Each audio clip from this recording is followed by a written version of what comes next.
ప్రధానంగా ప్రతిపక్షాలు ఇబ్బందులు పడకుండా మేము ఈరోజు మీ రాష్ట్ర ఖజానాను ఖాళీ చేసిన ఇబ్బంది పడైనా రాష్ట్ర ప్రజలకు ఇచ్చిన హామీను తప్పకుండా నిలబెట్టి ముందుకు తీసుకెళ్తాం. దానిలో భాగంగానే మరో 2 గ్యారెంటీస్ని కూడా అతి త్వరలో మరి అసెంబ్లీలో ముఖ్యమంత్రి గారు మరి ప్రకటన చేయటం జరుగుతుందని మీ అందరికీ మనవి చేస్తూ సెలవు తీసుకుంటాను. ఏం సార్,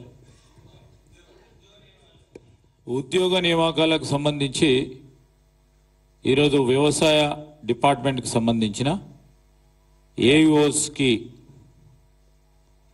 మరి క్యాబినెట్ ఖాళీలు ఉన్న చోట నింపాలని ఆమోదం తెలియజేయడం జరిగింది. ఇంకా పూర్తి స్థాయిలో కసరత్తు జరుగుతూ ఉంది. ఎక్కడ ఏ ఖాళీలు ఉన్నాయి, గ్రూప్ 1 కానీ గ్రూప్ 4 పరంగా, గ్రూప్ 2 పరంగా పూర్తి స్థాయిలో కసరత్తు కంప్లీట్ కాలేదు. అయిన వెంటనే దానిపై కూడా కేబినెట్ నిర్ణయం తీసుకోవటం జరుగుతుంది. ఈరోజు పబ్లిక్ సర్వీస్ కమిషన్ సంబంధించిన చైర్మన్ అదేవిధంగా సభ్యులు మరి నియామకం జరిగిన తరుణంలో ఆ ప్రక్రియ కూడా వేగవంతంగా పూర్తి స్థాయిలో కంప్లీట్ చేయాలి. మేము ఇచ్చిన మాట మేరకు దాదాపు 2 లక్షల ఉద్యోగాల భర్తీలను నింపే ప్రయత్నంలో, ఖాళీగా ఉన్న జాబ్స్ అన్నిటిని కూడా నింపే ప్రయత్నంలోనే ఈరోజు ప్రక్రియ మొదలైంది.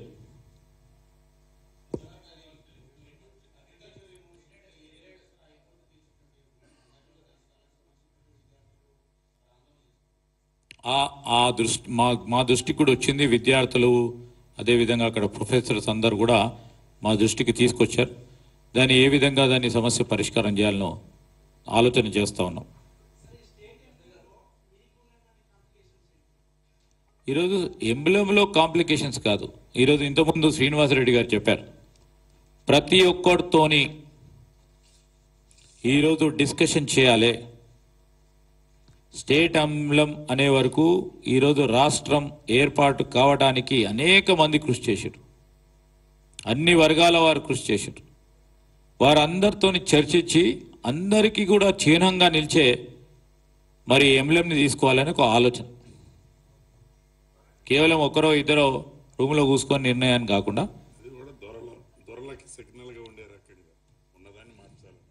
అది